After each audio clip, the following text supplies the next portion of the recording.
विधानसभा चुनाव के पहले चरण की वोटिंग कल जारी रही। बूथों पर मतदान करने वालों में खास उत्साह दिखा। हालांकि कुछ जिलों में वोटिंग को लेकर सुस्ती देखी गई। युवाओं से लेकर बुजुर्ग तक बढ़ चढ़कर वोट करने पहुंचे। वहीं नोएडा के एक बूथ पर भगवाधारी व्यक्ति को देखकर लोग चकित रह गए। मतदान केंद्र पर पहुंचे इस शख्स को लोगों ने सीएम योगी समझा, लेकिन जैसे उस शख्स ने चेहरे से मास्क हटाया तो सभी धोखा खा गए।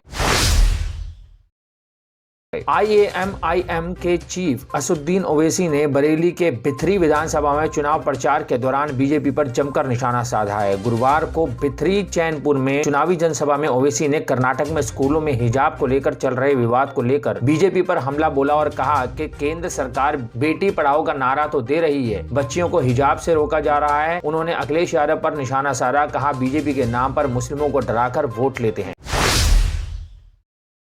उत्तर प्रदेश विधानसभा चुनाव के पहले फेज की वोटिंग के तहत गुरुवार को 11 जिलों की 58 सीटों पर मतदान हुआ। समाजवादी पार्टी ने कई बूथों पर गड़बड़ी की शिकायत चुनाव आयोग से की। पार्टी ने आरोप लगाया है कि आगरा में एक बुजुर्ग से कर्मचारियों ने कमल पर वोट डलवा दिया, जबकि वह साइकिल पर वोट देना चाहते थे। वोटिंग शुरू होने के बाद से सपा की ओर से लगातार अलग अलग बूथों पर गड़बड़ी की शिकायत चुनाव आयोग से की जा रही है।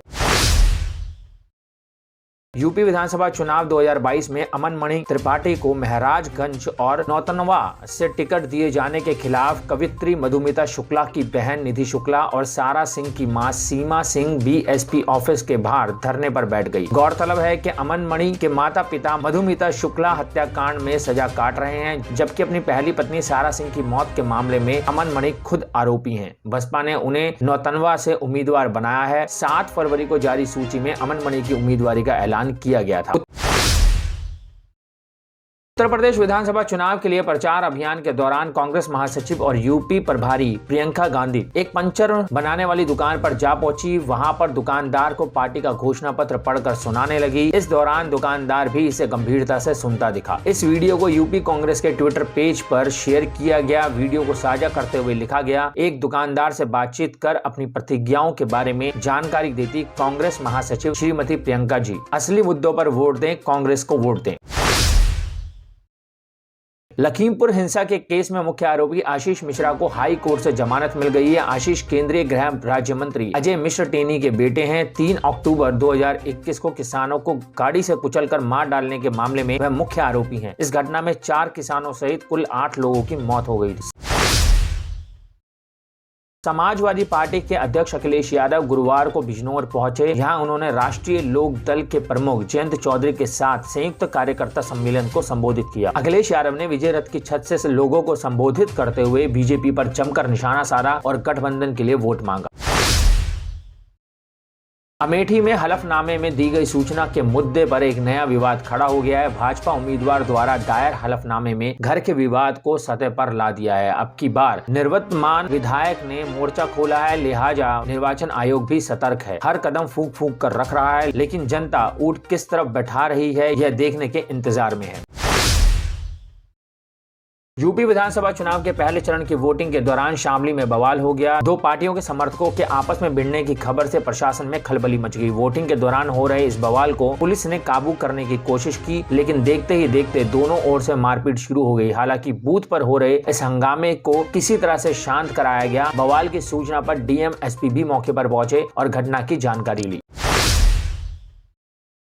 उत्तर प्रदेश में 18वीं विधानसभा के पहले चरण में पश्चिम यूपी के 11 जिलों के 58 सीटों पर मतदान हो रहा है। इसी बीच दावा किया जा रहा है कि राष्ट्रीय लोकदल के नेता जयंत चौधरी ने मतदान नहीं किया। जयंत चौधरी ने भी ये कहा है कि वो वोट नहीं डालेंगे। इस पर भारतीय जनता पार्टी ने नेता और पूर्व केंद्रीय मंत्री उमा भारती ने टिप्पणी की है, जिसके बाद जयंत चौधरी ने भी जवाब दिया है। यूपी विधानसभा चुनाव के पहले चरण के तहत राज्य के 11 जिलों के 58 विधानसभा सीटों के लिए मतदान हुआ और अपराह 1 बजे तक करीब 85% मतदान हो चुका था। निर्वाचन आयोग कार्यालय से मिली जानकारी के मुताबिक पहले चरण के चुनाव के लिए मतदान कार्य कोविड प्रोटोकॉल के तहत सुबह 7 बजे शुरू हो गया, जो शाम 6 बजे तक चला। एवं अपराह 1 बजे के औसतन 35.03% मतदान हो चुका था। निर्वाचन आयोग के आंकड़ों के मुताबिक अपराह 1 बजे तक शामली में औसतन 41.16%, मुजफ्फरनगर में 35.73, मेरठ में 34.51, बागपत में 38.01, गाजियाबाद में 33.40, हापुड़ में 39.97, गौतम बुद्ध नगर में 30.53, बुलंदशहर में 37.03, अलीगढ़ में 32.07, मथुरा में 36.06 और आगरा में 36.93% मतदान हुआ। कर्नाटक से लेकर यूपी तक में हिजाब को लेकर छिड़े घमासान के बीच पीएम मोदी ने मुस्लिम महिलाओं को लेकर कहा है कि वे बीजेपी को समर्थन करने लगी हैं, इसलिए वोट के ठेकेदार उन्हें बरगला रहे हैं। पीएम मोदी ने कहा कि बीजेपी सरकार ने उन्हें 3 तलाक से मुक्ति दिलाई, इसलिए वह बीजेपी को वोट दे रही हैं। उन्होंने कहा कि बीजेपी सरकार उनके साथ मजबूती के साथ खड़ी है। उत्तर प्रदेश विधानसभा चुनाव के पहले फेज की वोटिंग के दिन कश्मीर, बंगाल और केरल पर बहस छिड़ गई। यूपी के मुख्यमंत्री योगी आदित्यनाथ ने वोटिंग से ठीक पहले मतदाताओं के लिए जारी वीडियो संदेश में कहा कि यदि आप चूके तो 5 साल की मेहनत पर पानी फिर जाएगा। इस बार उत्तर प्रदेश को कश्मीर, बंगाल और केरल बनने में देर नहीं लगेगी। अब राष्ट्रीय लोकदल चीफ जयंत चौधरी ने इन राज्यों के प्रति व्यक्ति आय की यूपी से तुलना करते हुए सीएम योगी को जवाब दिया है।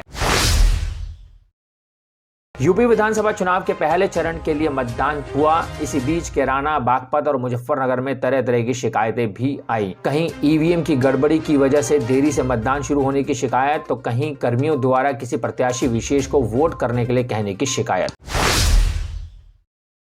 लावारिस बालक आदर्श को मिली गोद। जिला प्रोबेशन अधिकारी श्री संतोष कुमार सोनी ने बताया कि थाना उमरी बेगमगंज में लावारिस हालत में मिले बालक को गोद मिला है। गुरुवार को जिला प्रोबेशन अधिकारी संतोष कुमार सोनी ने अमृतसर, पंजाब शहर के एक दंपति को बालक आदर्श को गोद दिया। श्री सोनी ने कहा कि इससे पूर्व माल्टा, राष्ट्र व मुंबई शहर के परिजनों को बच्चों को गोद दिया गया है। चुनाव आयोग ने गोंडा डीएम को हटाया, उज्जवल कुमार नए डीएम। विधानसभा चुनाव में भारत निर्वाचन आयोग पूरी तरह से गंभीर है। जिले के डीएम व जिला निर्वाचन अधिकारी मार्कंडे शाही को जिले से हटा दिया गया है। उनके स्थान पर आईटी एवं इलेक्ट्रॉनिक्स में विशेष सचिव के पद पर तैनात आईएएस अधिकारी उज्जवल कुमार को जिले का डीएम बनाया गया है। जिले में डीएम रहे मार्कंडे शाही की शिकायत समाजवादी पार्टी ने आयोग से बीते दिनों की थी। आरोप था कि वह केसरगंज सांसद बृजभूषण शरण सिंह के रिश्तेदार हैं और उनके इशारे पर काम कर रहे हैं। इसके बाद डीएम को हटाए जाने का फैसला कर आयोग ने बड़ा संदेश दिया है। ऐसी और भी रोचक और दिलचस्प खबरें जानने के लिए आप विजिट कर सकते हैं हमारी वेबसाइट www.prsdnews.in। लिंक डिस्क्रिप्शन में दिया हुआ है, अभी जाएं और विजिट करें हमारी वेबसाइट www.prsdnews.in।